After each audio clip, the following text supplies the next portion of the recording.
Hello, in this video we show you how to replace the coolant and breather cooling system on Mazda Tribute.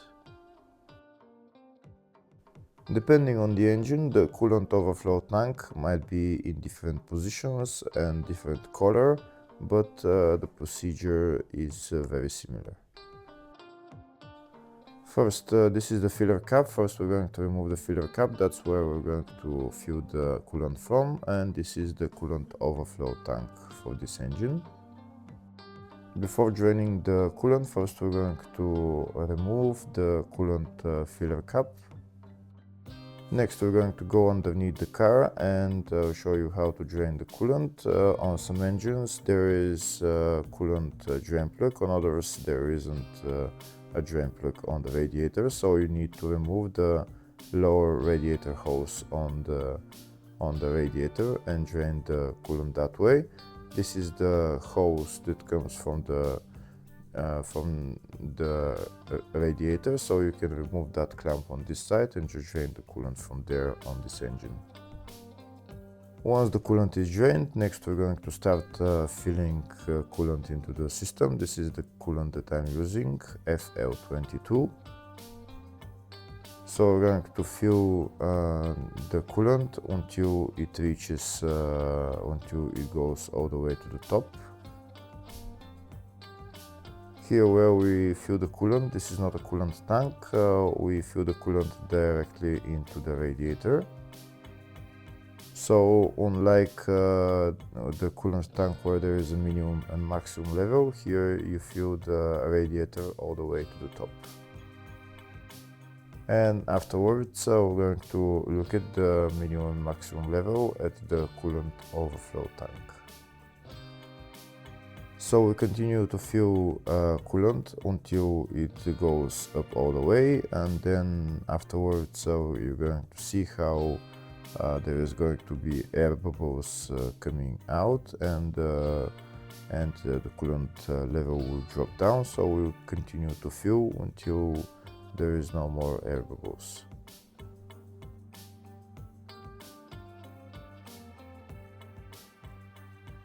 Here you can see when we fill the coolant to the top, there is air bubbles coming out and the level of the coolant is dropping, so we continue to do that. If the video is useful, please like and comment on the video and subscribe to the channel to see more videos like this.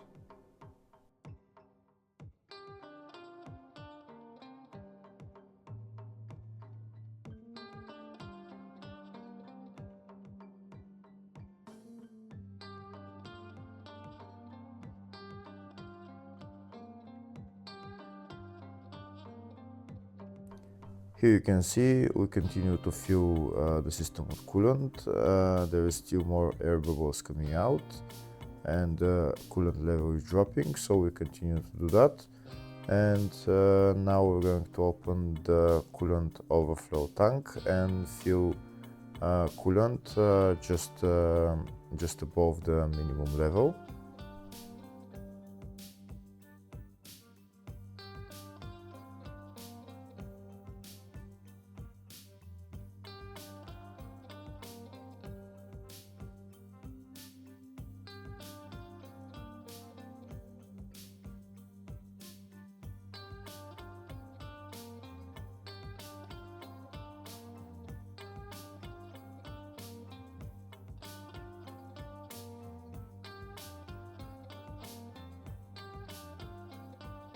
Okay, so now I filled the coolant just above the minimum level. Next I'm going to press the upper radiator hose as well, and I'm going to continue to fill some coolant into the radiator.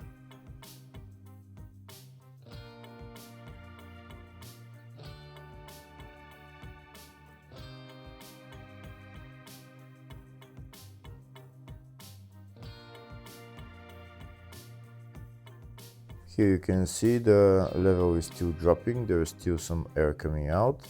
Now next I'm going to press the upper radiator hose just because it's in a high spot, just to make sure there is no air in there. Just continue to squeeze the hose until there is no air coming out from there. And once you stop squeezing the hose, then fill the coolant up to the top again.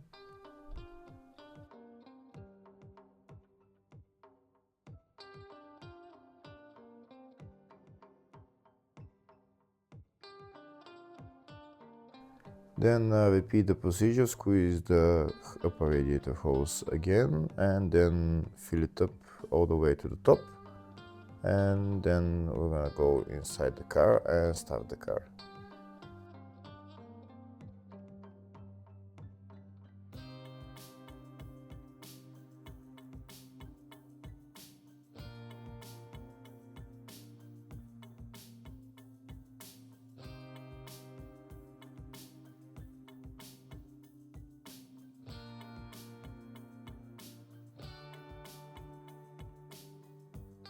Now I'm going to remove the funnel and we'll see the level of the coolant. You can see here it's almost all the way to the top. Now we go inside the car, turn the ignition on and don't start the car just yet. Go to the heater and turn the heater to the maximum temperature. The maximum temperature on this car is 29 degrees. Then turn the blower motor to the lowest setting or to the number 1 setting, not to the 0, the number 1 setting. This way the heater valve on the heater core opens and then coolant will flow into the heater core. Next we're going to start the car and let the car run until it goes to normal operating temperature. For the car to go to normal operating temperature, it will usually take about 15-20 minutes. So we can go outside the car and just look at the level of the coolant and fill it as necessary. Now we're going to see the level of the coolant. We can see the level of the coolant dropped. The car is running right now. We're going to press the upper radiator hose for a little bit just to make sure there is not air in there. And then I'm going to put my funnel on and start adding coolant until again goes all the way to the top.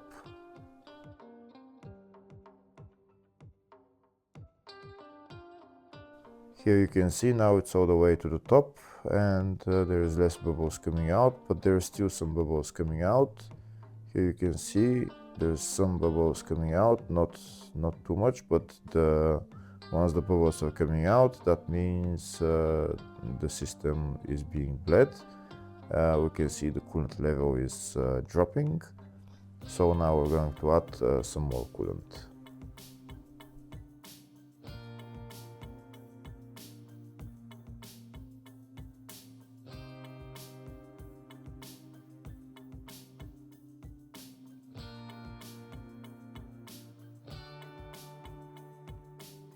Now we can see that when we add coolant, there is no more air bubbles coming out, so that means the system has almost been bled all the way.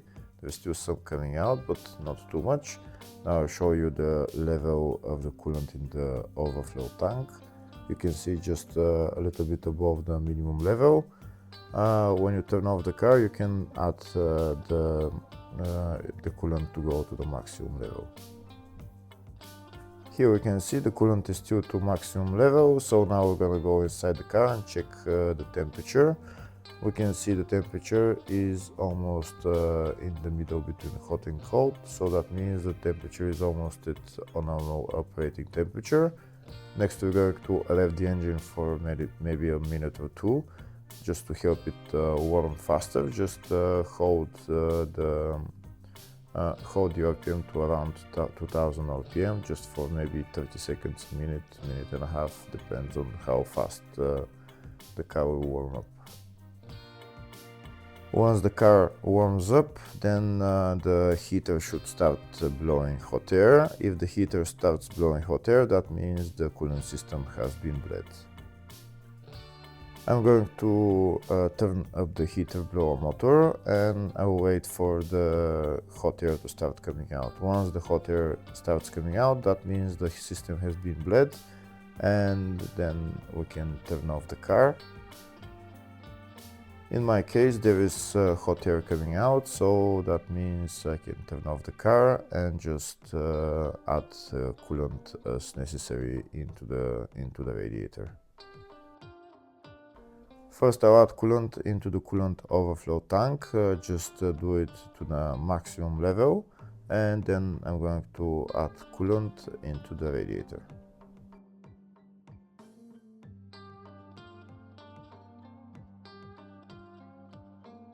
In the radiator again, just add coolant until it goes up to the maximum level, until it reaches the top.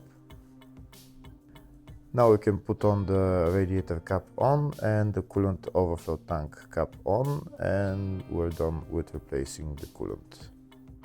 After the car becomes cold, check the level of the coolant again and add as necessary. Next, I'll show you the bleeding procedure in the service manual. Hopefully the video was helpful. Please like and comment on the video and subscribe to the channel. Thank you.